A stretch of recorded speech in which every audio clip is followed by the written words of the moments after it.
হামের প্রকোপের খবরাখবর জানাবো। বিস্তারিত জানাতে নাটোর থেকে আমাদের সাথে যোগ দিচ্ছেন সহকর্মী দেবাশিস কুমার সরকার। চলে যাচ্ছে তার কাছে।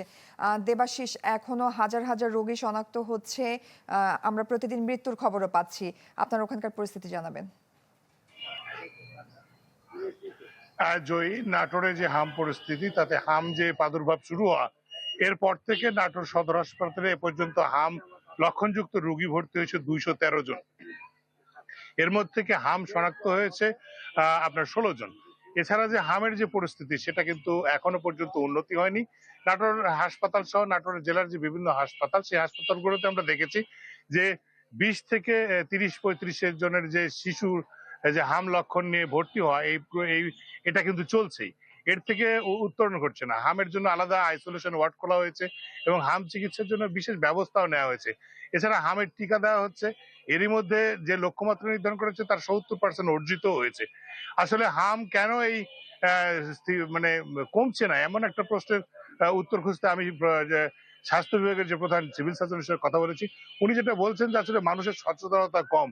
এখানে মানুষজন জ্বরে আক্রান্ত হলে এবং হামের র্যাশ বেরোলেও সেই শিশুগুলোকে নিয়ে তারা বিভিন্ন স্থানে ভ্রমণ করছেন, অথচ তাদেরকে পরামর্শ দেওয়া হচ্ছে যে আইসোলেশনে অন্তত 7 দিন যেন নিজ বাড়িতে থেকে চিকিৎসা গ্রহণ করেন, কোনো ডাক্তারের বিশেষজ্ঞ ডাক্তারের তত্ত্বাবধানে। এছাড়া নাটোর সদর হাসপাতালে আসার জন্য এবং সহ বিভিন্ন যে হাসপাতালগুলো রয়েছে জেলা, সেখানে যাওয়ার জন্য তাদের পরামর্শ দেওয়া হচ্ছে। এছাড়া শিশুর শরীরে রোগ প্রতিরোধ বৃদ্ধির জন্য ভিটামিন এ ক্যাপসুল খাওয়ানোর পরামর্শ তারা দিচ্ছেন।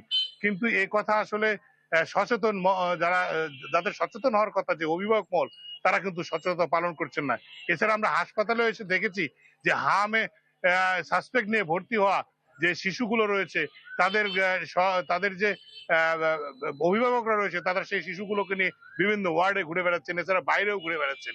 তো এই যখন পরিস্থিতি, তখন সচেতনতার বৃদ্ধি ছাড়া আসলে এই হাম নিয়ন্ত্রণের কোনো পদ্ধতি নেই বলে মনে করছেন স্বাস্থ্য বিভাগ। তারা বলছেন যে আমাদের চিকিৎসা সেবা এবং আমাদের যে হাসপাতাল কর্তৃপক্ষের যে চিকিৎসা এবং তার পাশাপাশি আমাদের যে আমাদের পরামর্শ যদি সচেতন মহলরা মেনে চলে এবং যারা অভিভাবকরা মেনে চলেন, তাহলে হাম প্রাদুর্ভাব থেকে রক্ষা পাওয়া এবং এই মহামারীর আকার থেকে আমরা রক্ষা পেতে পারবো। তাই তারা অভিভাবকদেরকে বলছেন যে হাম লক্ষণ বা শিশুর শরীরে জ্বর দেখা দেওয়ার সঙ্গে সঙ্গে বাড়িতে আইসোলেশনে রাখা এবং ডাক্তারের সঙ্গে পরামর্শ নেওয়ার জন্য তারা বলছেন। জয়ী। দেবাশিস, ধন্যবাদ আপনাকে।